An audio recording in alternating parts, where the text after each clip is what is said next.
making a video because I thought it was important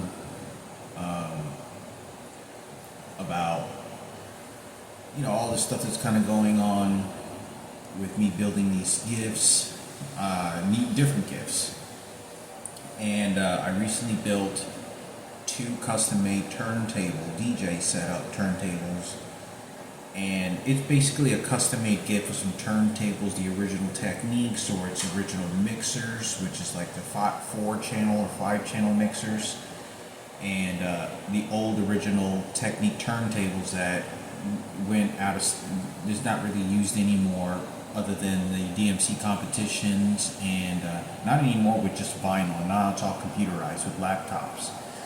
But they're all original. How I started DJing many years ago on vinyl when I was 15 years old. That was the first time, like on a regular basis, where I started to learn how to DJ. And I sent one to Joseph Fabarilli, I think that's it's pronounced, and then Bruce Myron. Joe lived on the same street as Bruce did, and on the same street Daniel Box did. And I grew up seeing them occasionally and hanging out with them occasionally, and Joe knew Julian very well because he used to like play with him when he was a kid and wrestle around with him. And I knew that he did because Travis and some of the friends used to come over to my house, and we'd all wrestle as kids, and then they would go, and Travis would go wrestle with them. And that's and he also knew Frankie. He wasn't friends with them, but I remember bringing his name up, and he knew, because he'd come over to my house like a couple of times with another friend to hang out with Frankie when I was a kid. And but he didn't really hang around Frankie. And I thought I would, I thought I would come over, make a video on this, because he came over a couple times, and I grew up when I was like 14, 15, going to Robert's house, and I'd see him living over at, Travis's house and whatnot. But I built a custom-made gift for Joe. I hope it's greatly appreciated. He doesn't DJ. He didn't DJ like the rest of us, even though he could have. And, but I thought it would be in great memory, because Chris Martinez and Bruce and me used to DJ a lot together.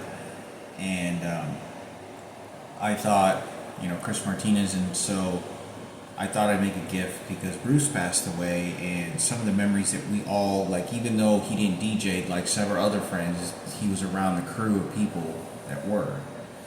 And and I thought it was worth me. Me talking about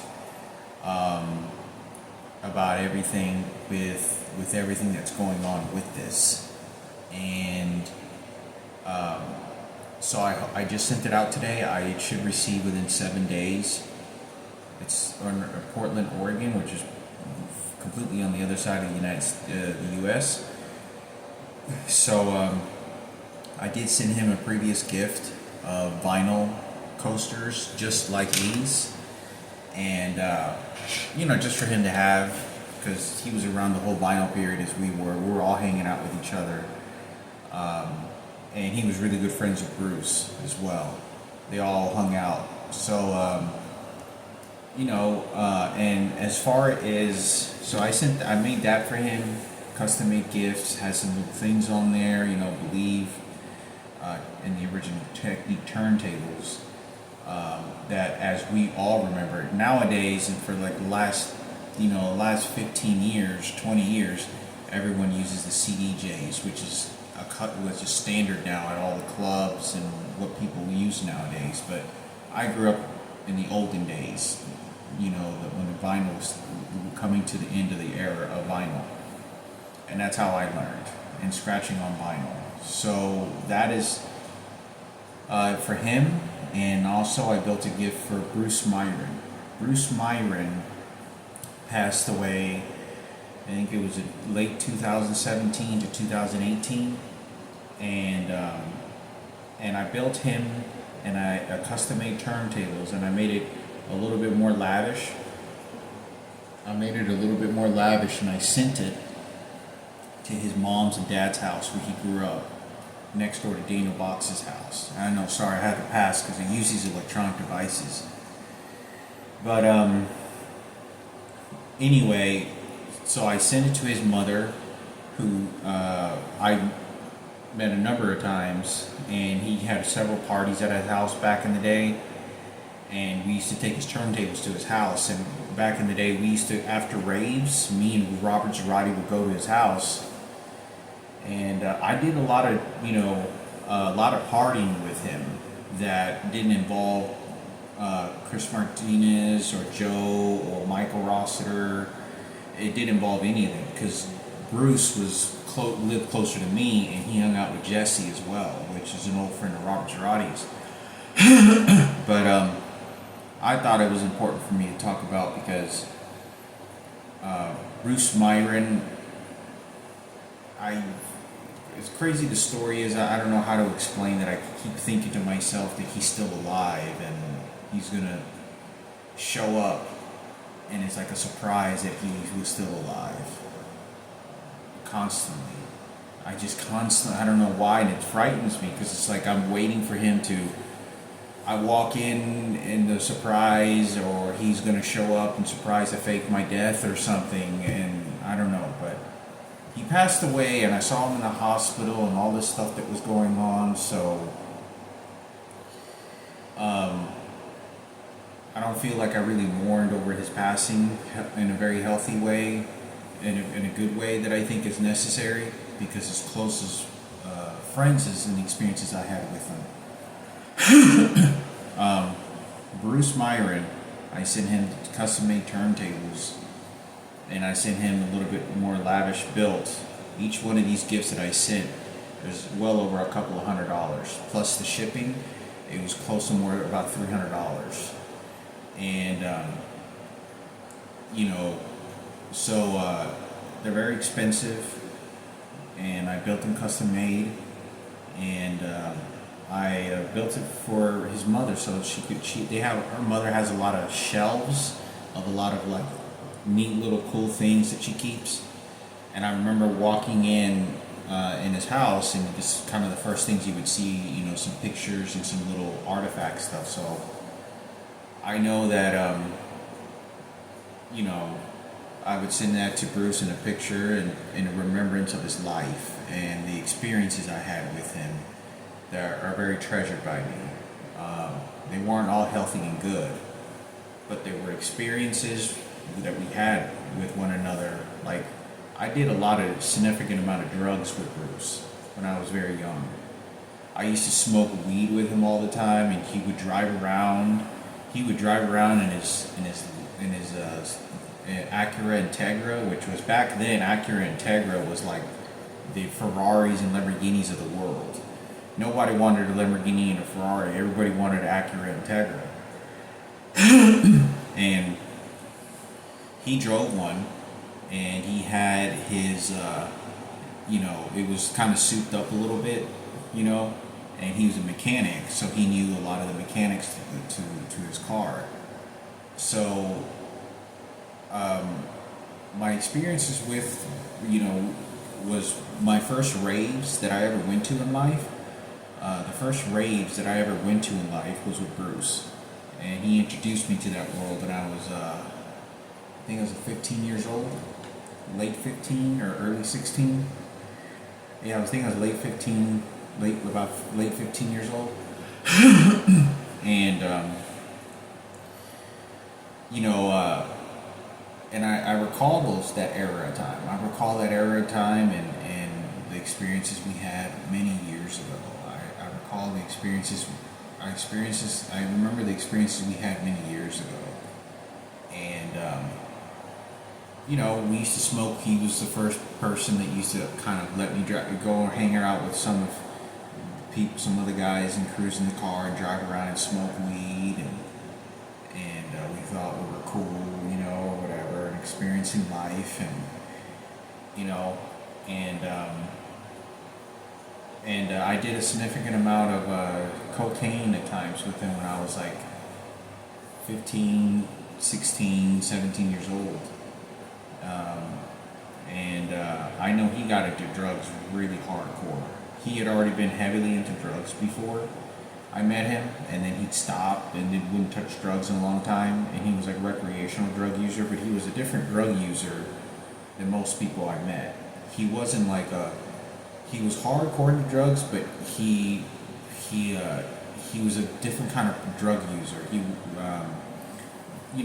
There's professionals out there that are drug users. There's people that hold jobs, 8-hour jobs, that are drug users that smoke methamphetamines and do cocaine occasionally, recreational.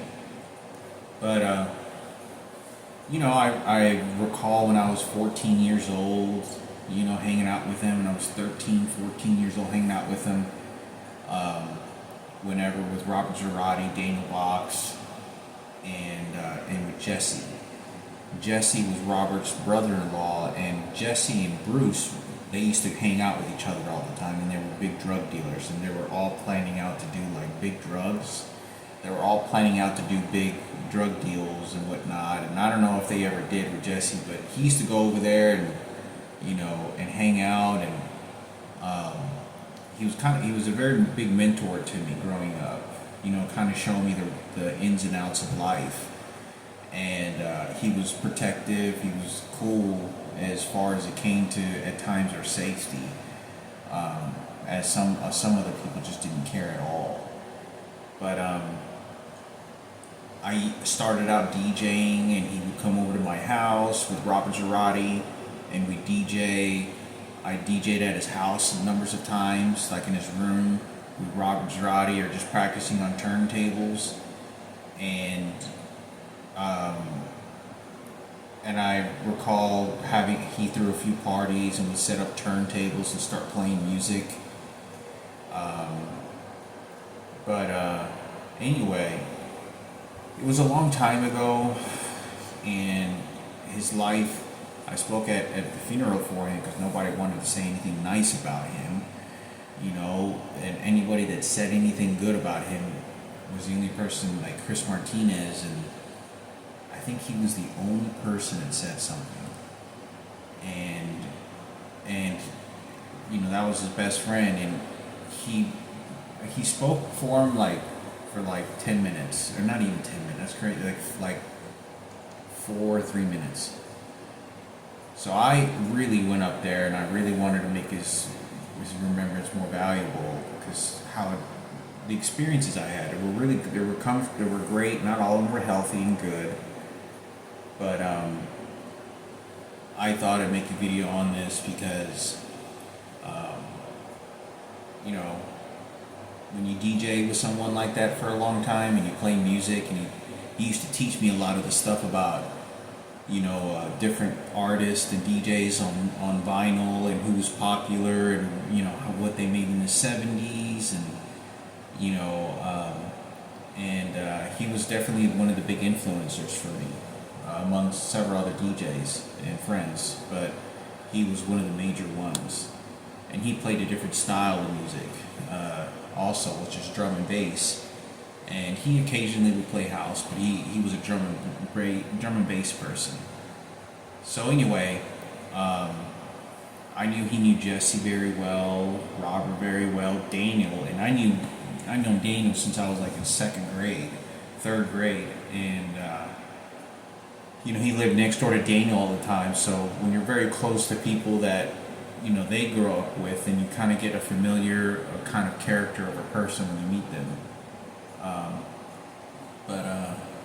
Yeah, he was friends with a lot of the friends I had, Ricky, but I think it's still very scary and fresh to me. It's still very scary and very fresh to me that a friend of mine passed away, because if I did a number of drugs with him, cocaine, smoked in methamphetamines at least,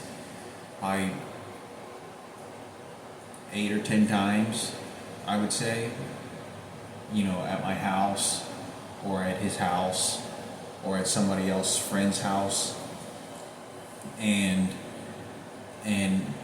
or take ecstasy. And I've done ecstasy with him and a few friends at raves, and houses and driving around, probably 7 or 8 times. But smoked a lot of weed with him. But I recall he did a lot more drugs than I did. Like, he got really bad in meth, really bad in cocaine. You drive around, you can hear where he was driving, and he got really bad into drugs, really bad. Like, and he was just going from place to place doing drugs, staying up all night. And I know he used to do a lot of cardio, like a marathon runner, and he used to be a marathon runner, and he used to be a marathon runner, and was in pretty good shape. He was an athlete to some extent, even though he was really short, really short. He was an athlete, and to him have a heart attack was just so unusual. Because I always believe people, worked out like he did wouldn't pass away like that, but he did do a significant amount of drugs, a lot of drugs that I wasn't around. Because even if the drugs amount he did with me, and I knew that he was doing them somewhere, I would hear stories also that, oh, Jesse was over at Jesse's house, like a month later, and he was like, they were doing a bunch of, they were doing like an 8-ball of cocaine or whatever. And he was involved about the pounds and pounds of drugs with Jesse. Like, Robert Zarati's brother-in-law would have these huge bricks of weed, and he would take them over to his house to make drug deals in Oak Cliff. And I remember Bruce being there, and these were like massive drugs, where there was like, it was crazy because there was like, I remember Jesse was like dealing with like drug lords. Like, Bruce, I talked about this before, that I remember Bruce getting scared and telling me and several other people he didn't want to get involved because it was like way too up in the ranks of drugs, where the people that you're around, they will kill you. Like the thug movies you see in Scarface and the thugs you see in the movies, that's how these guys wanted to die and wanted to be, and they were for real. They didn't care about going to prison and jail. They didn't have ambitions other than to deal drugs and be dangerous people and be known for that. And Bruce really highly thought of himself to think more of life of that, and he didn't want to get involved with that. But he was around it several times and knew about it with me when there was like 7 pounds show up, and there was a U-Haul truck, and I think I wasn't there that day, but there was like a U-Haul truck filled to the top and bottom, literally filled with 200 pounds, I think it was, or like 2,000 pounds compressed weed from Mexico being transported. And this was like crazy stuff. Like, I mean, it was wild that something like this was happening. And he knew about it, and, I had heard about it, and some people said that they were there and saw it. But, I had some really good times, and, when you had some friends that couldn't count on, he was a little bit more lenient to be counted for. Like, he had a little bit more rational sense of life. And, besides being occasionally on drugs, and then when I was in my teens, you remember these conversations with these people you had, and you're like, oh man, you're a really cool guy, man, you're a really cool actor, and all this other stuff, and you really bond as friends. It's nothing homosexual. You really bond as friends, like good buddies, good friends, good companion friends that you go through this life with. And it's crazy, It's crazy that these kinds of things happen in life. And it's crazy that these kinds of things happen in life. And he apparently died of a heart attack and a stroke. And I'm very sad, and I hope that this gift brings some remembrance, beautiful remembrance, that we were all friends and we were all hanging out with each other, a little more better than the others, but the experiences were balanced with all of us, and I remember it was all these memories that we had during my hardest times in life, and even though I didn't talk about it with them, I remember him picking up the phone, hearing my dad's voice.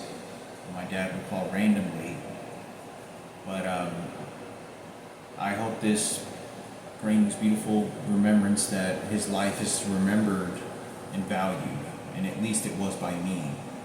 And it was much of the good times was that DJing, and then and much of that good times was when he DJed, because he was a DJ and he wanted to do other things in life, and but that was a part of who he was. Is Bruce was a DJ, and that's a part of his life, of who he was and how I remembered him. He went off and got brand new Technique turntables back when I was like 16 years old, with brand new vinyl cases, brand new at a Guitar Center, like mint brand new, order phone, $150 needles, and he had like well over $1,000 that he had gotten and spent on turntables when he first got them and brought them over to my house. But I thought it was important for me to bring this topic and make a video on. I sent it to his mom. I hope it's greatly appreciated, and that he's remembered. He's not forgotten, even though it's been several years. But I'm gonna hopefully over time build some other gifts from other people. I know I'm supposed to build like another gift for this other person, but I didn't really know them at all. They played records, but I didn't hang out with them maybe once or twice on turntables, but I really didn't know who they were. But anyway, like I said, there's some other, I'm gonna have to focus first on the friends that I knew and that we were very close with first, and then eventually build some other stuff for friends. But I got most of it all complete. I just gotta figure out these ideas and creativity, but they're custom built, and I'm still bothered by it. I'm constantly feeling or thinking that I'm going to see Bruce again, and I keep thinking it like he's fine, like it's some surprise, he's not dead, he didn't die, and I don't know, I just don't feel like he died. I don't know, like it's like a sense of, I miss the fact he's not on this earth or something, but he's still alive. And I think that he faked his death or something. But it's crazy because when I look at the website of his memorial, his funeral picture is there, and people are making comments, so he really did die. And I don't think I really had any type of healthy mourning over a friend like that, because it all happened so fast, and I was living on the streets when I went to his funeral. I'm not kidding, I was living and sleeping outside when the funeral was arranged. And they were shooting me with electronic devices before and after. And, they had a memorial, he was cremated, and, life passes by really fast, and there's some really bad monsters in this world, beyond anything that you can imagine. They love hatred, they love killing people. And, I was walking down the street and I'm watching this Marine like he's ready to kill me. And, ready to have a shootout with me. And I don't know who this pig motherfucker is. And I'm like, who the fuck? I don't even know who they are. They watch these videos and they come threaten. And I don't even know who these people are, and they know exactly who I am. And it's crazy because there's so many murderers and crazy people in this world, and it's hard to find good friends and to have a good time with them. All I know is that the memories that I had back then were are treasure to me, because I didn't have really any good memories when I was in my 20s and 30s, and I still haven't. Most of the good memories I had were in my teens, and I hope that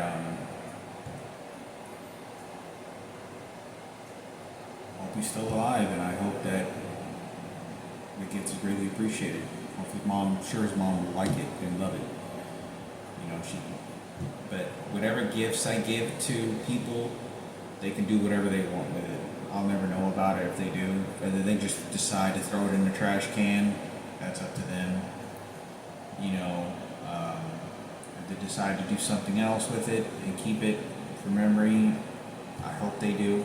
I can't control what people do. I hope that that I'm thinking of that life, that they're not forgotten. I'm thinking of that life, that it was still treasured to me, that I made something for them, that life was important to me, to put value to that life. And the memories that I'm sure when they look at it, like, I remember Hector, or I remember, when we're all superheroes of life, and wanted to be superheroes, and wanted to be something